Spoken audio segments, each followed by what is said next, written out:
¿Qué tal? Muy buenos días. Estamos nuevamente con ustedes en este programa Pico de Gallo. Un saludo con mucho afecto a la gente de Santiago Papasquiaro que nos sigue a través de la Tremenda de Santiago y a toda la gente que nos está viendo a través de televisión.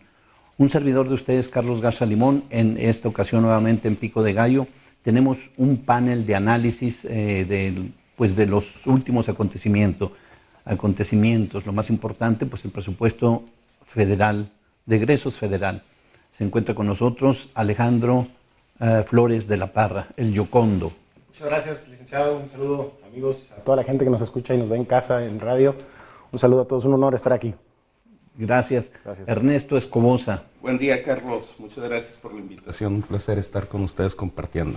Gracias. Y Carlos Garza Salas. Don Carlos Garza, muchas gracias por la invitación y qué bueno que estemos aquí listos para analizar tan controvertido tema en esta semana. Sin duda el tema de la semana y que todavía va a dar para algunos días es el presupuesto de egresos federal. Aquí pues hay muchas versiones en el sentido del monto del presupuesto directo, el monto directo, y por otro lado apoyo que también se está otorgando vía apoyo social. Hay varias opiniones, hay gente que está muy molesta, otra evidentemente no. Es importante que analicemos esta situación. Para eso se encuentran los nuevos integrantes del panel, Ernesto Escobosa y el Yocondo, Alejandro Flores de la Parra. Pues el presupuesto de egresos, ¿cómo lo ven ustedes? ¿Suficiente, insuficiente? Tomando sobre todo en consideración, pero bueno, se requiere un análisis aparte, los apoyos sociales que se dan vía la Secretaría de Bienestar. ¿Cuál es la opinión de ustedes? Bueno, se habla de alrededor de unos 40 millones de pesos, miles de millones de pesos. Para los ciudadanos, a veces hablar de miles de millones de pesos nos cuesta trabajo aterrizarlo a cómo se va a distribuir y directamente en qué nos va a beneficiar. Yo creo que analizando ahorita quizá más a fondo el desmenuzar la cantidad de los miles de millones de pesos, es muy importante ahora el cómo se va a trabajar desde el Estado, desde los municipios, con la Federación, para que todos estos millones de pesos sean bajados a proyectos que realmente puedan aterrizarse y beneficiar directamente a la ciudadanía duranguense. Es muy importante que la dinámica ha cambiado, la dinámica del cómo bajar recursos, de cómo trabajarlos de manera conjunta.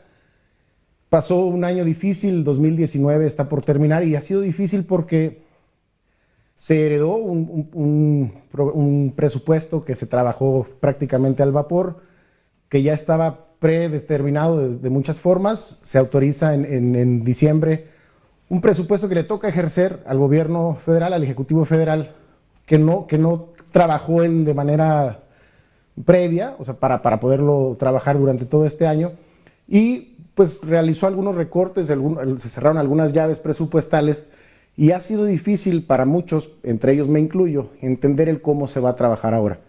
Este nuevo presupuesto, que ahora sí se sentó el Ejecutivo Federal a trabajar de manera completa y que tendrá que ejercer durante 2020, pues tendrá también que ser bien empapado hacia los estados y municipios en su dinámica de trabajo, sobre todo, para que se vea reflejado en economías locales y que pueda, de alguna forma, disparar la economía familiar, que es la que se nos está quedando a deber un poco, al menos en este año, que también habría que entender que tiene que ver con muchas cosas, pues multifactorial y también algunas cuestiones globales, pero hay que empezar a trabajar de forma distinta. Yo creo que esa es una de las primeras cosas que quisiera analizar al respecto. Bien. Bueno, creo que es un presupuesto sui generis, atípico. Nunca habíamos visto tanto dinero destinado a los programas sociales.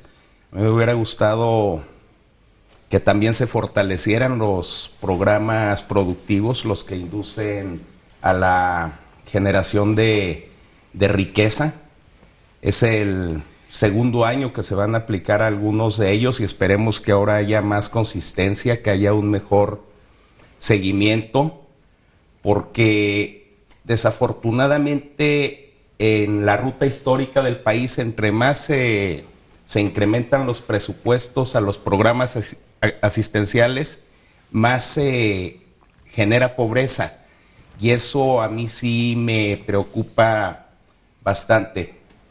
Veo también que hay un trato distinto a los órganos autónomos, empiezan a bajarles recursos, pero eso también conlleva que haya más responsabilidad en el ejercicio presupuestal, que haya una perspectiva de austeridad más real, que vaya más allá del discurso. En el caso de las entidades federativas, creo que también ya se debe empezar a pensar cuáles son las dependencias e instituciones que se deben eliminar.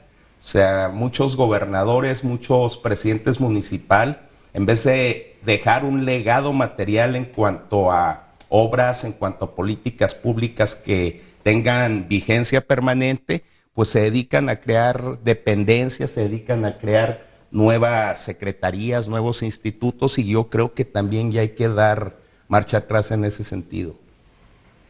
Bueno, yo más allá de mi punto de vista, quisiera un poquito darle lectura a lo que se ha venido manejando del presupuesto.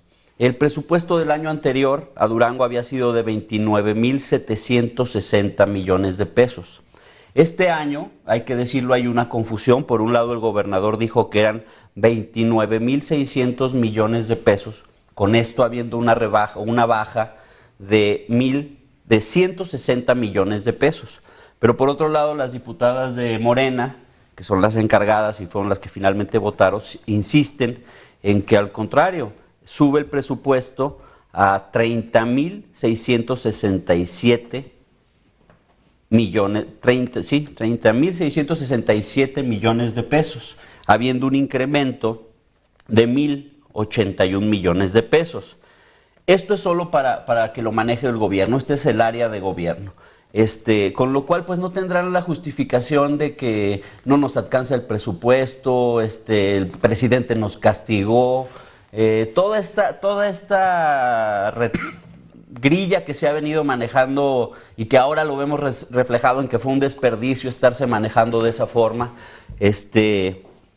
en cuanto al presupuesto, que iba a venir menor. Y también con lo de las becas, y ahorita, bueno, miren, simplemente para Durango son 3,000 becas para estudiantes de nivel superior con un monto de 2,400 pesos mensuales.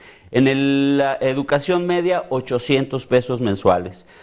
Ya bastantes jóvenes, no como se quisiera, pero están trabajando o forman parte del programa Jóvenes Construyendo el Futuro con un sueldo de 3,600 pesos mensuales. Se abrieron 2 nuevas universidades Benito Juárez en Tepehuanes y Cuencamé. Se regularizaron los CADIs, que era un problema que teníamos aquí en Durango con el pago a los maestros.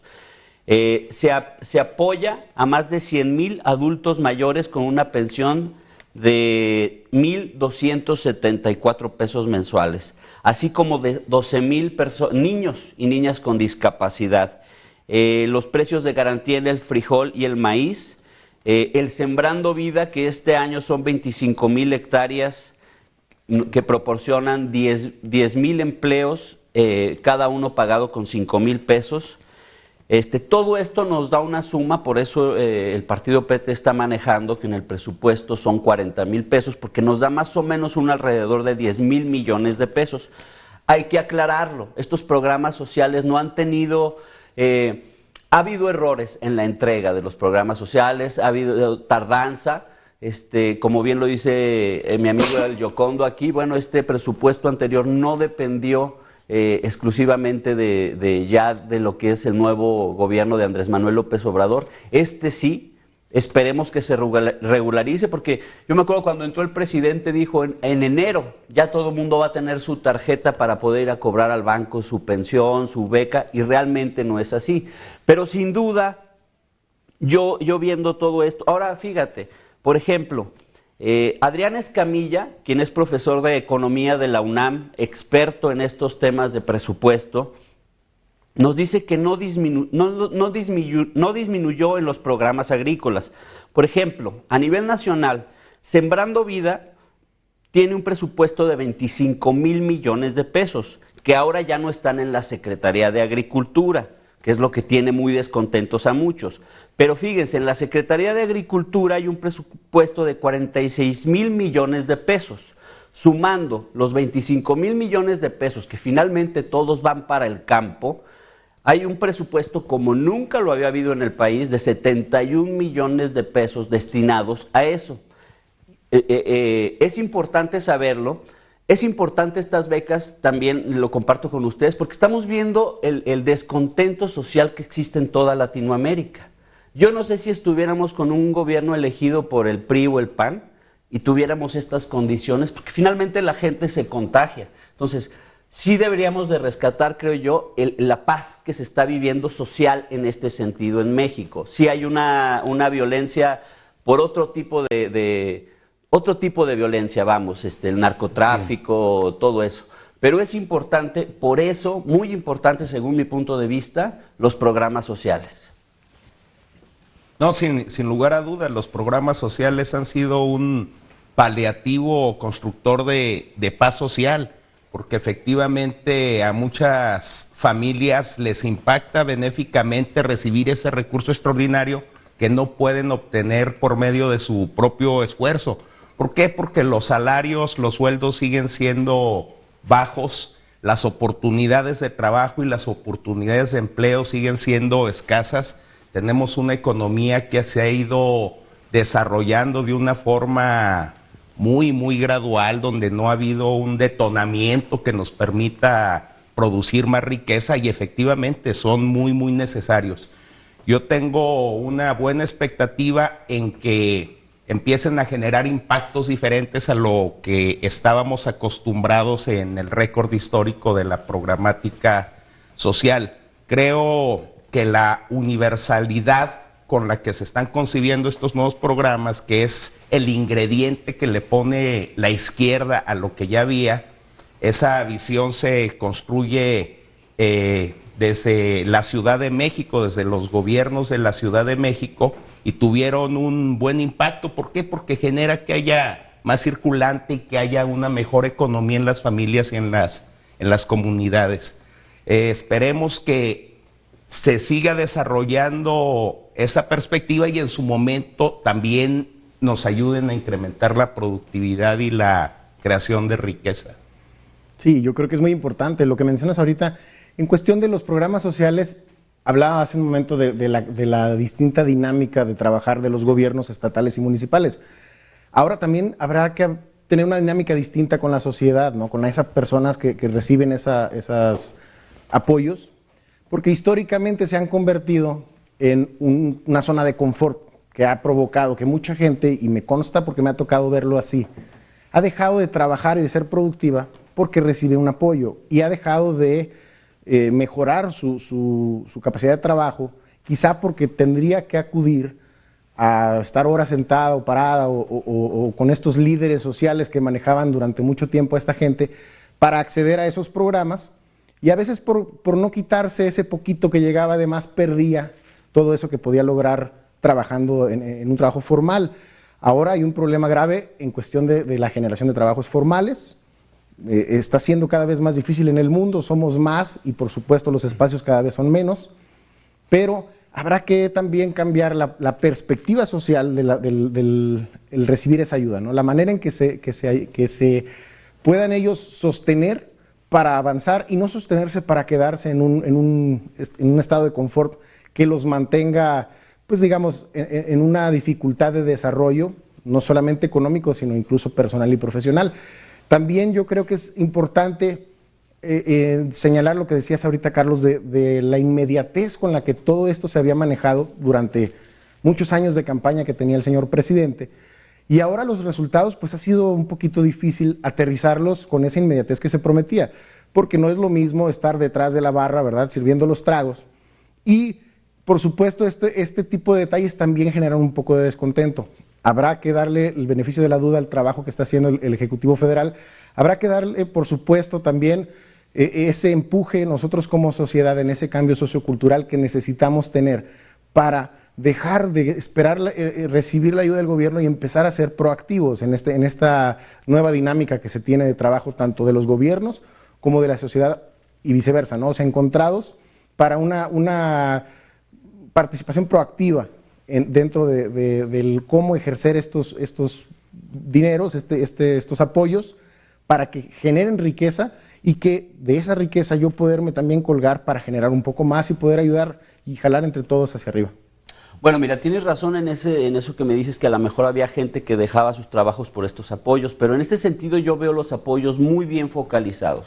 O sea, los adultos mayores pues no podrían dejar nada, es un privilegio que se los da por la edad que tienen, ¿no?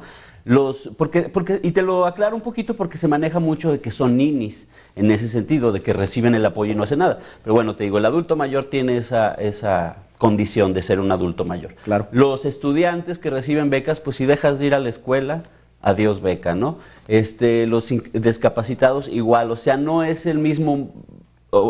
Antes pues realmente se maiciaba al que me claro. pudiera ayudar, no al que tuviera una condición en específico. Pero más que nada mi comentario va en el sentido de, por ejemplo, el estudiante que mencionas, sí lo veo, el adulto mayor como tal, su vida productiva quizá ya terminó o quizá no, porque muchos todavía se mantienen activos. Y claro que hay que ayudarlos, por supuesto, porque si para los jóvenes es difícil, quizá para el adulto mayor, por todos los prejuicios sociales que existen y por la competencia como tal, la tecnología, que quizá hay una brecha generacional que los ha dejado un poco fuera, claro que hay que apoyarlos. Y a los estudiantes, por supuesto, yo te lo digo como estudiante, ¿qué más hubiera querido que no haber tenido que tener 2 trabajos para sostener mis estudios? Eso hubiera sido genial.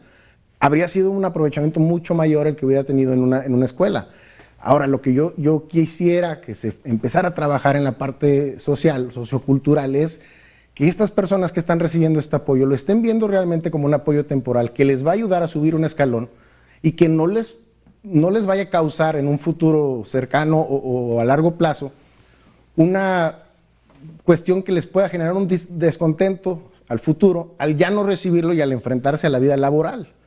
Y entonces solamente recibir un salario que quizá equipare y que además ahora te va a hacer no solamente para pagar tus estudios, sino para mantener una familia y quizá no va a ser suficiente y quizá va a ser lo único que recibas. Entonces también ahí, en esa parte, hay que cambiarle el chip a los chavos, sobre todo a los que están estudiando, de que este apoyo les debe de ayudar para absorber todo el conocimiento y todas las capacidades y habilidades que puedan tener en su parte formativa y académica para ya en el área laboral, entonces ya empezar a pegar con tubo. Porque si empezamos a caer en la confianza de que al cabo me está llegando y de pronto me lo paran, puede causar un problema social grave. Y en el caso de los jóvenes es interesante hablar de temporalidad. Deben estar muy, muy conscientes que el Estado está haciendo un papel que tal vez le correspondería a sus padres. Y eso debe implicar también una mayor responsabilidad en cuanto al aprovechamiento, porque ese rango no se está valorando para la otorgación de becas. Otro de los elementos que van a impactar muy bien desde la perspectiva de la universalidad es que antes los padrones se integraban básicamente desde las presidencias municipales y esos padrones siempre eran bien cuestionables, ¿no? Estaban los caciques del pueblo, los compadres, los hermanos, los amigos y demás. Los que hoy se están quejando. Ahora van a ser los que hoy se están claro. quejando. Sí, por y hoy supuesto. va a ser desde una visión de más justicia social. O sea, no, y también le quita todos los susceptibles a recibirlo. Y le quita un gran peso al gobierno del estado, de cualquier estado. O sea, ya tener calmada a esa gente un poco, tenerla pues con dinerito circulante. Ahora, y estoy seguro, casi que lo puedo adivinar, ahora sí que la grilla va a estar en el sentido, y que a lo mejor con razón, de que bueno, estos programas sociales sí, muy bien, pero no generan circulante, no generan riqueza, cosa que hemos dicho y que efectivamente no se ha crecido. ¿Cómo puede estar entregando dinero si no estamos creciendo? Estamos al 0.1. Inclusive ya los mismos detractores de que hayan traído a Evo nos ponen a Evo como ejemplo. Mira, pues Evo mínimo creció al 4 y tú no estás creciendo a nada. También hay que subrayar que Evo duró 13 años en la presidencia. Y puede desarrollar un proyecto. Claro, exactamente. Pero bueno, ¿qué es lo que dice Andrés Manuel? El día 18 de noviembre, hace casi una semana o menos, se le entregó el premio de ingeniería a Carlos Slim en Palacio de Gobierno, entregado por el presidente. Entonces ahí el presidente nos vuelve a recordar, aunque ya lo ha escrito en muchos libros y demás, sus 5 puntos para apuntalar finalmente, o su proyecto. en 6 años. Miren, se los voy a leer. Punto número 1, impulsar la economía familiar. O sea, lo primero era becas para hacer crecer el consumo y también mitigar pues, la falta de dinero. Incluso el hambre. El hambre, exactamente, lo acabas de decir. Primero era eso, ¿verdad? Punto número 2, fortalecer el mercado interno. ¿Qué quiere decir esto? Y ya lo ha venido un poco haciendo, subir los sueldos. Subir los sueldos y también lo ha dicho. Sí, ya subió el mínimo, fue una de sus primeras acciones. Sí, subió todo, también la región fronteriza les dio un buen, pues así que un subidón, la ¿verdad? ampliación de la canasta básica, más equilibrada, más nutritiva, o sea, Ahora, en ese aspecto creo que ha sido muy cuidadoso. Entonces, el segundo es fortalecer el mercado interno, subir sueldos para que la gente empiece a consumir no solo necesidades básicas como podría ser los alimentos, agua, luz y algo, este tipo de gastos que son básicos, sino para que empiece a comprar televisiones, que la licuadora, que cambiar su sala, ese tipo para fortalecer efectivamente a los comerciantes de la localidad, ¿no? Empezarles a dar para que tengan una mayor esas capacidad. Adquisiciones emocionalmente ayudan mucho a las familias, Claro, porque claro. empiezan a vivir en un entorno mejor, más agradable a la vista y con más Mira, comodidades. uno mismo, desde que te compras una chamarrita nueva, ese día andas más feliz, andas más contento. Entonces, ese es el segundo paso que apenas se podría decir que va a arrancar. Tercer paso, invertir en el Estado y en el desarrollo. Bueno, podríamos mencionar Tren Maya, el desarrollo del Istmo, que es comunicar el Golfo con el Pacífico, el rescate de Pemex, que también se está haciendo. Y Comisión Federal de Electricidad. Comisión, por primera vez en 14 años está habiendo productividad en petróleo, está habiendo más producción, se está hablando de 50,000 barriles adicionales que ya nos estaba encauzando eso. De las 6 refinerías que se encontraron, con las que existen en México, la cual la última se construyó hace 40 años ya, bueno, pues no estaban en las óptimas condiciones y tenían una productividad de un 32% en su refinación. A un año estamos con un aumento de un 42% en su productividad, se les ha invertido 12 millones de pesos para un poco modernizarlas. 12,000 millones de pesos para modernizarlas y la construcción de 2 bocas. Cuesta mucho trabajo hablar de esas cantidades tan grandes. Es que es por eso que yo mencionaba Se pierde uno. A veces a la ciudadanía eso le puede afectar poco en lo que se discuta en un análisis, ¿verdad? Ya voy a acabar. Mira, la construcción de 2 bocas que tiene muchos detractores, pero finalmente cumple con esta visión del presidente de bajar las gasolinas por medio de producirlas en México. Cuarto, la participación del sector privado. Este martes se suscribe un acuerdo con los organismos empresariales para el plan de infraestructura nacional. O sea, sí va a haber un plan, pero dirigido desde el gobierno para todo México, ¿no? Inclusive Carlos Slim dijo, tenemos que modernizar las ciudades, hay ciudades que se nos han quedado atrás, que ya no se ven actuales. Entonces, porque lo dice el presidente, o sea, ¿qué sirve que estén haciendo obras de relumbrón? Hospitales que no van a funcionar, vamos a hacer todo, y así es el presidente, es su forma, vemos al final del año. Lo que también queda claro en la visión del presidente es que no confía en los gobernadores, Está Claro. centralizando demasiado el ejercicio. Todo esto con la intervención ya de tanto la empresa nacional y extranjera. Y la 5, fortalecer la inversión extranjera. Recordamos, ya nada más se acaba de dar el dato formal de que la inversión extranjera creció un 7.8. Entonces, yo pienso que este año en todo estamos en un punto de inflexión como en la violencia que no se ve. O sea, apenas estamos sentando las bases para un mejor desarrollo. Entonces, esto de las becas implica como el sanar a los más, lo ha dicho el presidente, primero los pobres y después nos vamos a todo esto. Esto, aunado a los cambios en la Constitución, como no a la corrupción, que ya es un delito grave, eso es importantísimo porque nos permite ahorrar recursos. Finalmente la corrupción es un río de recursos desperdiciados. Eso, las facturas falsas y la no condonación de impuestos, creo que le creo al proyecto, se me hace congruente. No, Ese es un sería mi proyecto punto de bastante generoso desde el punto de vista humanista, es algo que no habíamos visto en este país desde hace mucho tiempo. Yo creo que desde el general Cárdenas, O sea, se empieza a ver desde el poder a las personas y no solo a las cantidades, no solo a los números fríos. Se empieza a tener una visión diferente porque esa ha sido la perspectiva siempre del presidente, esa es su formación. Pero creo que el gran reto es crear una nueva cultura de gobierno que no solamente provenga del presidente, sino de entrada de su gabinete, del resto de los funcionarios federales, y que eso permee también en las cámaras, en el Senado de la República, en los diputados, en los congresos locales y en los gobiernos en la sociedad estatales. Misma. Claro, creo que la sociedad empieza a darse cuenta que tiene un gran empoderamiento que antes no tenía. Hemos tenido 3 partidos diferentes gobernando este país en 18 años.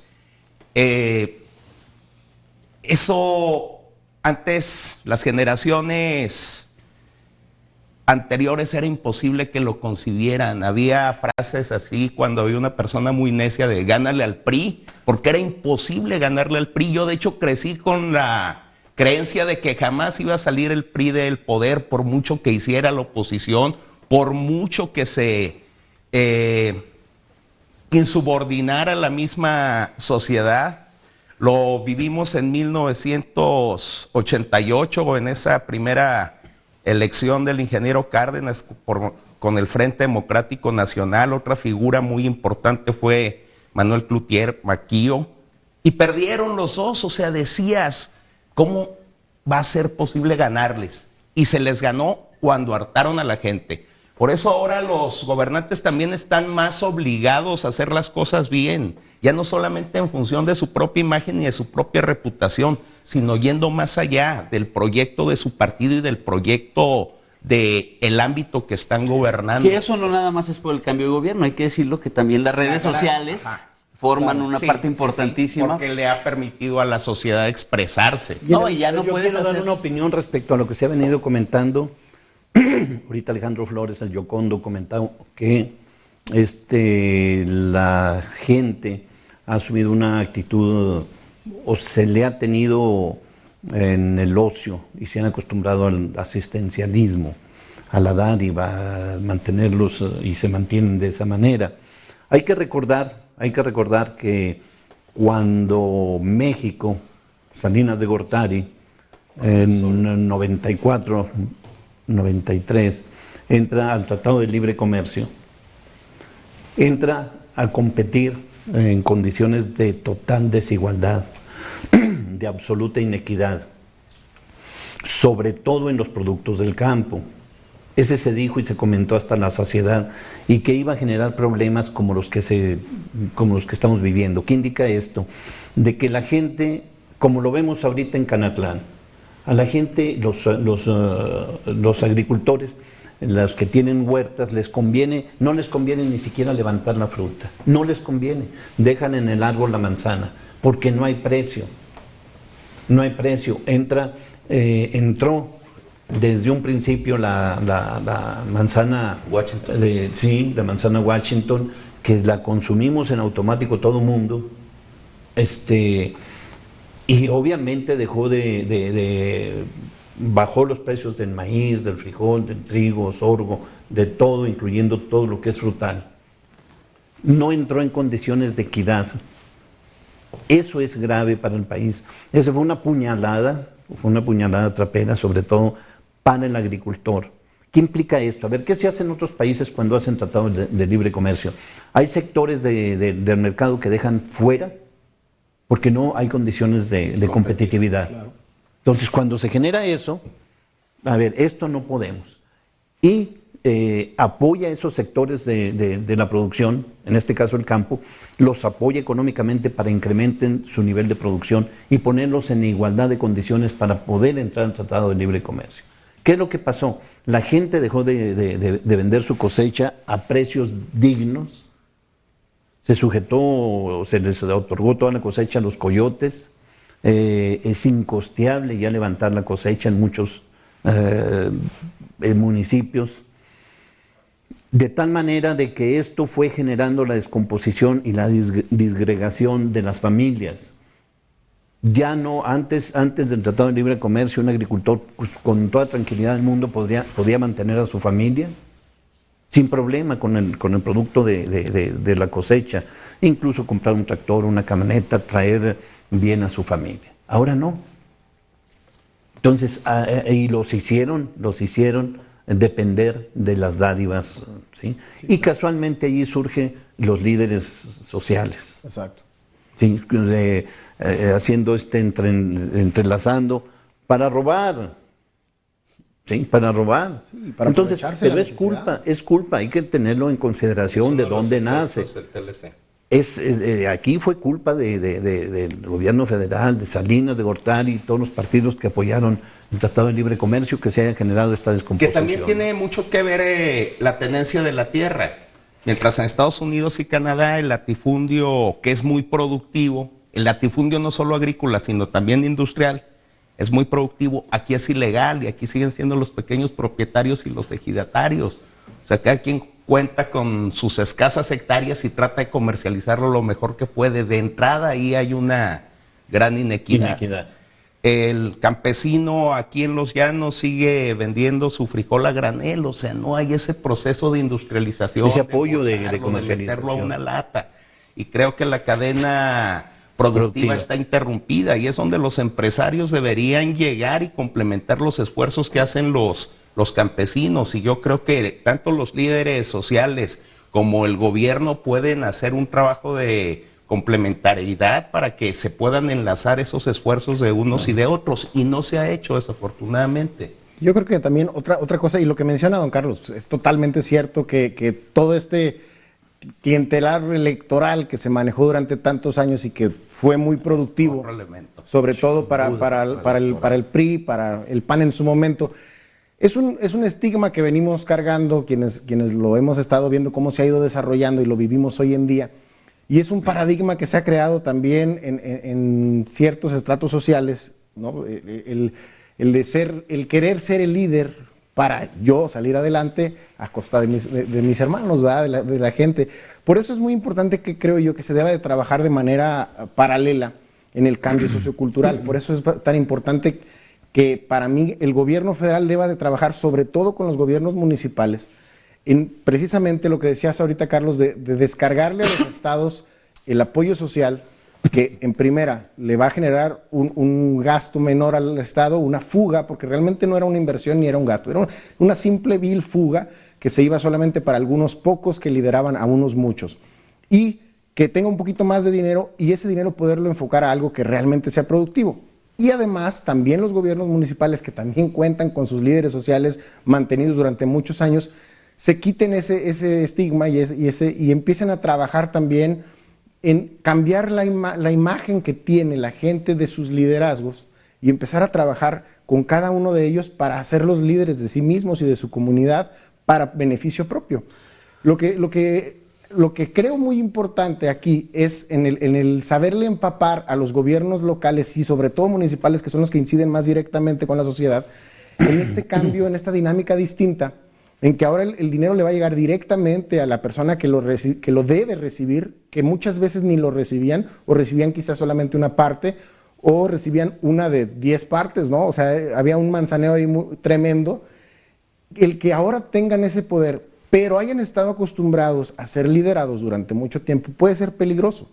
Peligroso en el sentido de caer en esa zona de confort. Por eso creo yo que debemos de trabajar todos, sociedad y gobierno, en empezarlo a ver distinto y empezarlo a ver como lo que es realmente un apoyo, que me va a ayudar incluso en el campo. El problema es que a veces en el campo se daban los apoyos, quien lideraba una CNC, una antorcha campesina, etcétera, se quedaba con gran parte del apoyo, daba otra parte, esa otra parte se gastaba en cualquier cosa menos en productividad porque no había un seguimiento, no se daba un dinero como una inversión a cambio de un producto, simplemente se daba por tenerlos ahí, por hacerlos clientes electorales, y funcionó durante mucho tiempo. Hoy no es así, hoy el presidente quiere cambiar eso, y yo estoy de acuerdo. O sea, forzosamente a mí que me tocó este cambio en el 2000, que fue la primera vez que me tocó votar, y que pudimos ya ver que salía un partido que históricamente nos decían que no se podía ir, y que ahora retomamos como sociedad, o tomamos por primera vez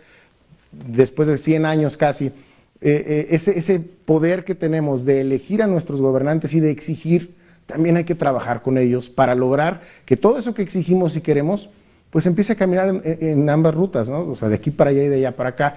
Y no esperar, no quedarnos sentados en que empiece a llegar nada más. Ahí es donde yo, por eso insisto, no tanto porque crea que estos programas puedan fallar, sino que hay que aprovechar esta coyuntura para inyectarle ese cambio en la sociedad y empezar a ver productividad con esos apoyos, porque quien genera la riqueza, los contribuyentes, al final de cuentas, de alguna manera estamos apoyando a quienes no podemos contribuir, y entonces hay que hacerlos productivos, hay que hacerlos partícipes y, como bien dicen, buscar darle un valor agregado al campo, buscarle dar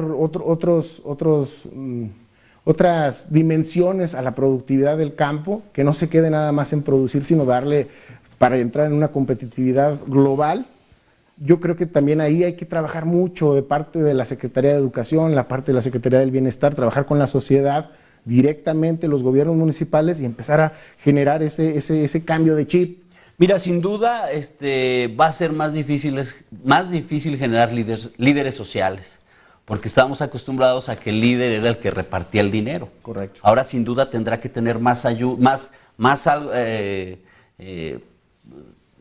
la azotea, ¿verdad? Más acá en el cerebro para realmente transmitir algo que contagie, como tú dices, eso mismo. O sea, puede surgir un líder que ya teniendo una tranquilidad, porque lleva 1 o 2 años con sus apoyos, con su tierra bien sembrada, bueno, se empiecen a organizar y demás para empezar a construir. Ahora, la sociedad, se ha hablado mucho de que las becas, que los niños se la están gastando en cerveza y demás, que no dudo y sea real, pero también ahí es donde entramos como sociedad a aprender a educar a nuestros hijos, ¿no? Y si nos estamos quejando porque el dinero que nos dan se va a gastar en drogas, pues estamos mal como sociedad, ¿no? De entrada, o sea, ¿cómo te puedes...? O sea, más bien educa a tu hijo, la violencia, yo he visto muchos padres como a veces les dicen groserías de cariño a sus hijos cuando hacen, o sea, todo este tipo de cosas que la gente ve tan normal, finalmente van cayendo en conductas que al final a los mayores, ya, que nos enseñaron así de niños, pues se nos vienen haciendo naturales, ¿no? Claro. Ahora, fíjate qué importante, ahora que pasó lo de la Revolución Mexicana, yo estuve buscando y vi esto, de cómo si vivimos de cierta forma una manera parecida a lo que pasó en la Revolución. Recordemos que pues la Revolución se dio por derrocar a don Porfirio Díaz, que llevaba 34 años en el poder. Pues fíjate, en esa época, 800 hacendados tenían el 90% del territorio rural del país. Entonces prácticamente eran dueños, ¿no? ¿Cómo hacía cualquiera que se le levantaba, que se te levantaba contra el gobierno? Pues ya sabíamos que le aplicaban la ley fuga, un balazo, lo mataban y hasta ahí, ¿no? Entonces, ¿en qué se apoyaba don Porfirio para estas prácticas? Tenía un grupo de asesores que se llamaban los científicos, los famosos científicos, y yo busqué encontré algo de John Kenneth, que era uno de sus más cercanos colaboradores, que tenía esta idea del darwinismo social traído de Europa, y escribió esto, mira. Y esto lo digo un poco por las becas y por esa idea que se está generando, inclusive en los apoyos a las escuelas, que dicen es que ellos no pueden, necesitan a alguien que los ayude, y efectivamente no sabemos qué va a pasar, pero mira cómo se pensaba. El mexicano debe ser gobernado desde arriba porque no está adaptado para la democracia, debe ser esclavizado por el bien del progreso, porque no hará nada por el mundo, y si no se le obliga a punta de látigo. Y esa era la forma de pensar, y es muy parecido a lo que está resultando que piensa hoy la oposición, ¿no? Porque todos sus señalamientos en el sentido de los programas sociales y todo eso, finalmente descalifican mucho a la población. ¿Será cierto o no? Lo veremos, lo estaremos viendo, ¿no? En los hechos. Pero sí nos conviene como sociedad, sabiendo que se piensa esto a lo mejor de la mayoría o de la gente pobre, sí aportar y dar un cambio como sociedad, porque Andrés Manuel se podrá ir y llegará otro mejor o peor, pero nuestros hijos, nuestros nietos finalmente aquí se quedan, ¿no? Entonces, ¿cómo aprovechar esta ola que se está viviendo para también nosotros cambiar y no únicamente quejarnos? Bien, por razones de tiempo, quiero subir el tema del partido Morena. Se han visto dificultades para incorporarse realmente a la política social del presidente. Están inmiscuidos en problemas internos, problemas graves, algunos señalamientos de corrupción graves. No han logrado desdoblar esta política social Morena. ¿Cuál es la opinión de ustedes? Yo creo que Morena es el miembro gangrenado de la Cuarta Transformación. Es un partido que se ha convertido en un lastre grave para el proyecto del presidente. Y no es más que la conclusión de guerras que vienen desde hace décadas, desde el PRD. O sea, las tribus perredistas migran a Morena, pero aquí está también el ingrediente coyuntural de los priistas y panistas que llama Andrés Manuel para hacerle un boquete al sistema y ganar la elección de 2018, que en la vía de los hechos y en la experiencia nos dimos cuenta que era innecesario que llegara, pero llegaron a conflictuar más. La izquierda, no solo en México, sino en todo el mundo, siempre ha sido muy inestable y Morena no se ha podido estabilizar. Uno de los elementos que han generado más pulverización, más controversia, más desunión es Jacob Polensky. Es una mujer que ha soñado con construir una corriente nacional como la que tiene Brad, como la que tiene Monreal, y se dedicó a crear pequeñas mafias desde que asumió las funciones de presidente del Comité Ejecutivo Nacional en todo el país. O sea, nos dimos cuenta cómo fue sembrando pequeños grupúsculos en varias partes de México, entre ellas Durango. O sea, gente que no tiene capacidad de diálogo, que no tiene capacidad de convocar a la sociedad en su conjunto. O a la parte amplia de los miembros de Morena. O sea, son grupos que trabajan para el mismo grupo. Lo vimos con el exdelegado y lo estamos viendo con el actual delegado en funciones de presidente. O sea, no tienen capacidad de diálogo, no tienen capacidad de convocar, utilizan los instrumentos del partido para obstaculizar a los demás. O sea, lo que vimos en las elecciones municipales fue una tragicomedia, ¿no? O sea, Morena impugnando a Morena. O sea, la mitad de Morena con unos candidatos y la otra mitad con otros candidatos. Dos cupulitas que se hicieron cómplices de algunos duranguenses, porque las dos personas vienen de fuera, de algunos priistas y de algunos panistas. Ese es el resultado. Morena necesita institucionalizarse. Su gran oportunidad es esta nueva elección interna. Si no logran comprenderlo y no lo llevan a la vía de los hechos, Morena se va a extinguir. Vimos los resultados aquí, ¿no? Después de tener todo el estado, se quedan con dos municipios, Gómez Palacio y Otaes. O sea, ¿qué forma de dilapidar el capital político de Andrés Manuel? ¿Qué forma de mandarle el mensaje a la sociedad de la falta de oficio político, de compromiso y de responsabilidad social? ¿Pero qué tienen que perder esos liderzuelos? Nada. Ese es el grave problema. Sí, la composición del movimiento como tal. El movimiento tenía un fin que era llevar a Andrés Manuel a la presidencia. Ese ciclo ya se cumplió como tal, el movimiento como tal, donde hubo muchas adiciones de grupos políticos y de gente que de alguna manera, como bien dice, son lidercitos que no tuvieron quizá la participación que hubieran querido o que ambicionaban en sus otros grupos políticos y que de alguna manera vieron o aprovecharon la coyuntura para lograr establecerse como líderes, ¿no? y tomar como rehén al movimiento. Ya se cumplió este ciclo, ya llegó el presidente de la República, ahora le toca trabajar en lo sustantivo de la administración pública.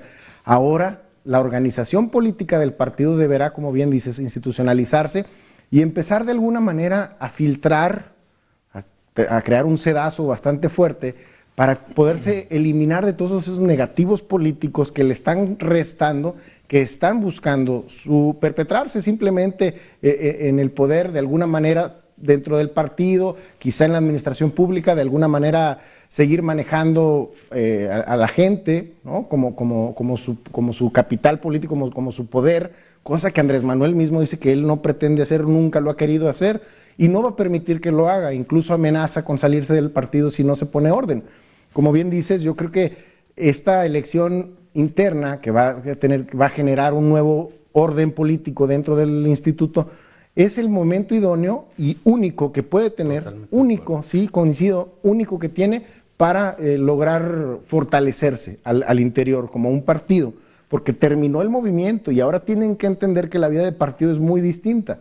La vida de partido deberá de ser de negociación, de saber mover a todos los grupos para poder ir adelante. Pues lo mismo, Morena es un partido más, reflejo de la sociedad en la que vivimos, no se diferencia mucho de los otros partidos. Tal vez en Morena todavía existe una parte, y lo creo, una parte idealista y una parte oportunista. Y esas dos partes es difícil que se lleven porque no se entienden, no están hechos de la misma masa, vamos. Entonces sí, como ustedes dicen, tendrá que institucionalizarse. Yo creo que en todos los estados alguien muy visionario, cuando vio que iba a llegar Andrés Manuel López Obrador, logró meter sus peones en Morena. Y por eso finalmente Morena en casi ningún estado tiene respaldo, ¿no? O sea, seguimos con el centralismo que se vive en México de los verdaderos líderes de ese movimiento y tendrá pues que ir tomando forma y pues tener finalmente una credibilidad. Es difícil porque no hay cuadros de izquierda en México, ni de derecha. O sea, finalmente si nos damos cuenta... Hay una gran crisis de cuadros. Hay una gran crisis en todos los partidos y en América en su conjunto. ¿Por qué están estos levantamientos sociales en todos estos países como Chile y todo? Porque no hay un Andrés Manuel en el que te pudieras desahogar todas tus frustraciones, un líder que te conduzca. No, o sea, lo vemos ahora con el presidente de Argentina. Y es que Latinoamérica sigue siendo de caudillos, Carlos. Eso es la lección que nos... Pero ahora no hay. No hay caudillo, exacto. Y se rompe el control social. Pero es o le dan golpe de Estado. Sí. Digo, no hay que olvidarlo de Evo. Pero ¿no? también eso pasa en Europa y en todos lados, o sea, tiene un líder que estar allá a la cabeza y cuando no hay líder, pues vemos lo que sucede. Bien, de manera rápida, ya empieza a mencionarse actores para la gobernatura. Ya pasó la mitad del sexenio del gobernador y hay nombres. ¿Quiénes ven ustedes para próximo gobernador?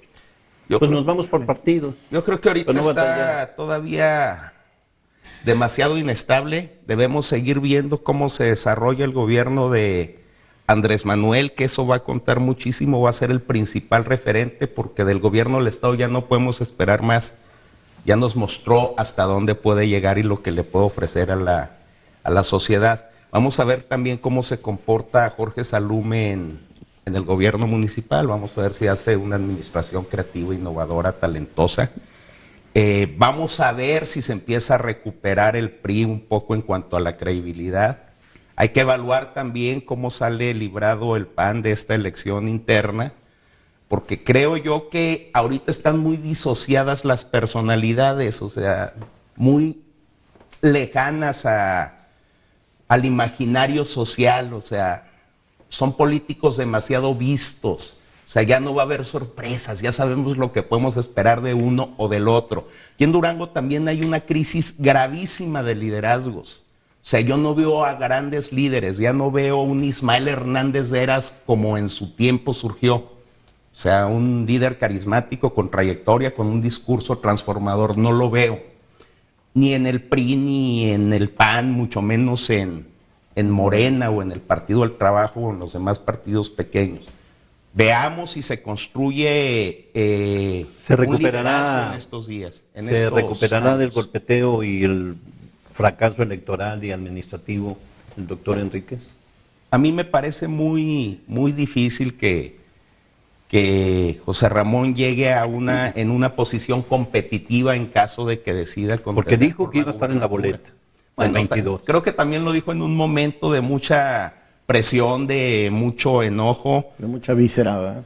Sí, difícilmente pudiera él entrar a un escenario de competitividad. O sea, cuando él gana la presidencia municipal se debió a muchísimos factores, entre ellos el factor puro, el enojo social que había contra los priistas que se pasaron de cínicos en cuanto a la corrupción. Yo por eso veo bien difícil que surja una propuesta competitiva por parte del PRI Y la verdad, en cuanto a los panistas, no tienen idea de cómo se ejerce el poder, no tienen idea de cómo innovar.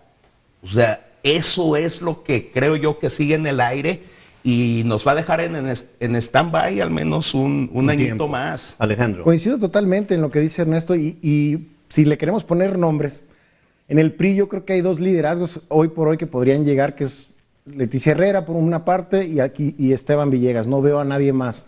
De ellos dos, el único que veo que está construyendo de manera adecuada políticamente y quizá lo logre en lo electoral es Esteban Villegas. Ahorita, pues en la posición que tiene como presidente de la Junta de Coordinación Política en el Congreso, es un escenario ideal. Pero está sabiéndolo hacer al no ser una oposición que esté nada más fregando, sino que está tratando de trabajar de mano del gobernador, de mano de los presidentes municipales y tratando de buscar y hacer un frente para hacer presencia de forma federal. En el PAN, el único cuadro que veo ahorita que podría tener el escenario puesto, sí, como bien dices, realiza un trabajo adecuado y que dé resultados realmente a la ciudad, sería Jorge Salum. No veo a nadie más que pueda tener ahorita, al día de hoy, una presencia como la que puede lograr el presidente del municipio de Durango. En cuestión de Morena, quizá el único que podría volver con toda la carga, como siempre, será un Gonzalo Yáñez. Pero Bueno, él es el PT. Bueno, sí, quizá en un Morena PT, en alianza, sí, por supuesto, perdón, a eso me refería, porque dentro de Morena, del movimiento y con este desorden que hay al interior, totalmente nadie lograría ser competitivo. Y José Ramón Enríquez, desde mi punto de vista, puedo creer que va a estar en la boleta, no creo que se quede con la espinita, pero será un adorno más en la boleta. No creo que pueda construir en este tiempo que quedan, estos 3 años, poquito menos de 3 años, que pueda construir lo que destruyó políticamente para sí y en su imagen y en sus alianzas políticas, porque aparte de todo, creo que quedó muy resquebrajado en cuestión de alianza política, así que lo veo difícil. Bien. Pues yo pienso que como ciudadanos a veces estamos atrapados en las elecciones y tenemos que votar por alguien porque tenemos que votar. Peor. Sí, a veces no hay nadie. Efectivamente, la dificultad de los cuadros, los que tienen la oportunidad de tener de salir en televisión, de tener ahí una participación mediática, pues su campaña ha sido contra Andrés Manuel, cosa que no permea mucho, o sea, hasta que efectivamente, si lo piensan conseguir de esa manera, hasta que efectivamente el presidente empiece a caer en errores graves, en contradecirse, no habrá un liderazgo, no solo en Durango, sino en todo México, que realmente se le empiece a dar algún valor. Entonces, en ese sentido, pues caemos, según mi punto de vista, en eso, en que vamos a terminar votando por los mismos de siempre, casi que ya sabemos quién va a estar en la lista. Uno de esos va a ganar y esa sería la gran tragedia. Qué miedo. Ok, pues llegamos al final. Sí. Llegamos al final de esta edición de Pico de Gallo, de este análisis con ustedes, nuevos integrantes a este panel, que esperamos que no sea la última vez, por supuesto, que estén con nosotros. Gracias. Queremos darle movilidad a los paneles que se presenten. Agradecemos al público Radio Escucha que nos ha acompañado durante esta edición de Pico de Gallo. Esperamos la próxima semana tenerle algo también de su interés. Antes de despedirme, quiero comentar que estaba programada la fiscal del Estado de Durango, Ruth Medina Alemán, quien por causas de fuerza mayor no pudo presentarse. Desde muy temprano el día de ayer me comentó de que iba a ser difícil y ofrece una disculpa. Nos Nada vamos. más vamos. Hay gente que a veces no está de acuerdo con lo que digo, los invito a seguirme por Twitter, Carlos Garza Sala, y pues con respeto contestaré cualquier cosa. Todo el mundo pensamos diferente y nos enriquece al final de cuentas en las distintas opiniones. ¿Algo más que quieran decir? No, pues yo nada más aprovechar para agradecerle, don Carlos, al Grupo Garza Limón, la oportunidad de estar aquí. Es un honor para mí estar al lado del maestro Ernesto, de Carlos, de usted, licenciado. Muchas gracias a todos por escucharnos, por permitirnos dar nuestra opinión y ojalá se centre este debate en redes sociales, porque esa contrapuesta de ideas es la que más nos puede ayudar como sociedad. ¿Su Twitter? Mi Twitter es @AlejandroF_, o me pueden buscar como El Yocondo también. Ahí en Twitter estoy a la orden. Ernesto. No, muy agradecido por haber compartido con ustedes este programa. Gracias, Carlos. Bien, pues nos despedimos de ustedes de esta edición de Pico de Gallo. Esperemos tengan muy buen día. Un servidor, Carlos Garza Limón. Nos vemos la próxima semana.